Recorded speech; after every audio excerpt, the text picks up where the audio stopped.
पोथी मिरवणुकीनंतर शिर्डीमध्ये 3 दिवसीय विविध कार्यक्रमांचं आयोजन। रामनवमी उत्सवासाठी शिर्डीमध्ये भक्तांची गर्दी। रामनवमी निमित्ताने गोंदियात भव्य बाईक रॅली। रामनगरमधील श्रीराम द्वार इथून बाईक रॅलीला सुरुवात। शेकडोंच्या संख्येने युवक रॅलीमध्ये सहभागी। रामनवमीच्या निमित्ताने तब्बल 3500 आर्टिफिशियल फुलांपासून साकारलं श्रीरामाचं मोझॅक पोर्ट्रेट। 7 वर्षाचा बालकलाकार आयुष कांबळेची कलाकृती।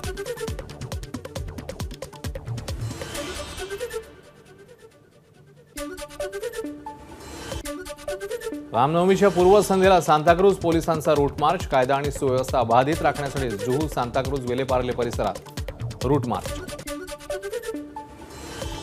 कोकण मराठवाडा आणि उत्तर महाराष्ट्रात तापला। मुंबई ठाणे पुणे जळगाव नाशिकचं तापमान 40 अंशांपार।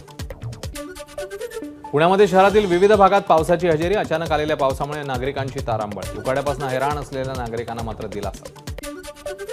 बीडच्या भाळवणी गावात अवकाळी पावसामुळे फळबागांचं मोठं नुकसान तर घरांची मोठ्या प्रमाणात पडझड। तात्काळ पंचनामे करून नुकसान भरपाई द्या, शेतकऱ्यांची मागणी। वाशिम जिल्ह्यातील अनेक भागात अवकाळी पावसाची हजेरी। अचानक आलेल्या पावसामुळे नागरिकांची तारांबळ।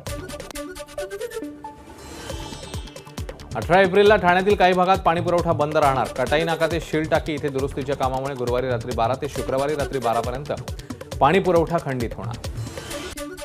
मराठा आरक्षणाबाबत कोणताही तातडीचा अंतरिम दिलासा देण्यास हायकोर्टाचा नकार। मुंबई उच्च न्यायालयातील पूर्ण पीठासमोरची सुनावणी 13 जूनपर्यंत तहकूब।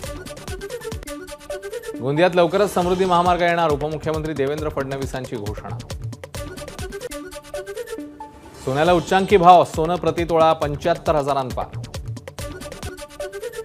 साहित्यरत्न अण्णाभाऊ साठे यांच्या फकीरा कादंबरीवर आधारित सिनेमा लवकरच। चित्रपटात नाना पाटेकर, सयाजी शिंदे, प्रसादोक, मृणाल कुलकर्णी, किरण माने यांच्या महत्त्वाच्या भूमिका।